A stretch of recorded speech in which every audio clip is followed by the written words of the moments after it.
Nathalie Galloro, comédienne et conteuse de la compagnie Le Tourbillon. Et je travaille avec Laurent Varin, comédien, metteur en scène de la compagnie.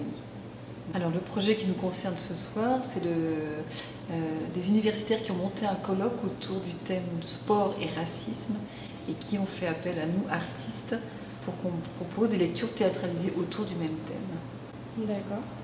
J'ai pu voir que votre compagnie, du coup, s'inscrivait beaucoup dans des projets artistiques et aussi pédagogiques.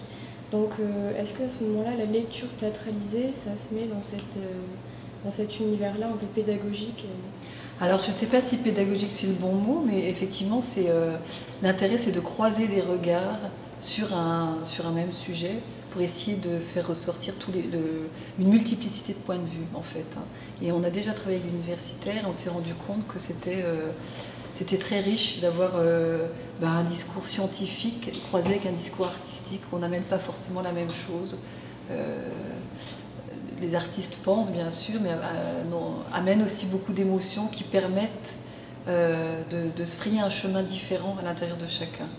Les gens, on va dire, se lâchent un peu plus parce qu'ils ont été touchés par quelque chose. Et du coup, donc ce soir, il y aura 7 lectures et suite à ça, il y aura un débat. Exactement. Qu'est-ce que vous attendez de ce débat par rapport au thème?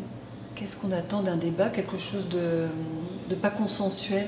On essaie de provoquer, en fait, voilà, c'est ça, de provoquer des réactions, d'aller chercher chez chacun une parole un peu moins consensuelle que ce qu'on entend partout. Voilà, sans prétention, mais comme le mot l'indique, qui est débat, qui est discussion, qui est contradiction, qui est réflexion, qui est matière à s'engager dans la discussion. Voilà. D'accord. Venez participer au débat parce que c'est vraiment un thème qui touche toute la société. Voilà, qui touche vraiment la société. Sport et racisme, ça paraît un peu paradoxal. On se dit, bon, toutes les vertus du sport. Et voilà, on se rend compte quand même que le propos d'une grande violence qui nous concerne tous, qu'on soit enfants, ados, parents, adultes, qu'on soit supporters, qu'on soit sportifs, C'est vraiment intéressant de discuter de ça parce que l'heure est grave un peu, j'ai envie de dire ça comme ça, parce qu'il est temps qu'on s'interroge profondément sur quelque chose qui au départ était quand même destiné à civiliser un enfant, et et aujourd'hui on a plutôt l'impression qu'on glisse vers une barbarie, vraiment. Oui, alors nous, notre compagnie, elle existe depuis 20 ans. On a différents axes de travail. On a ce qu'on appelle la création. Donc on mène des spectacles pour tout public, que ce soit tout petit jusqu'à plus d'âge.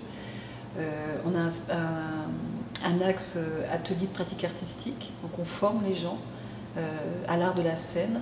Donc nos deux axes, c'est le théâtre principalement et les contes, qui sont un axe très fort aussi dans notre compagnie.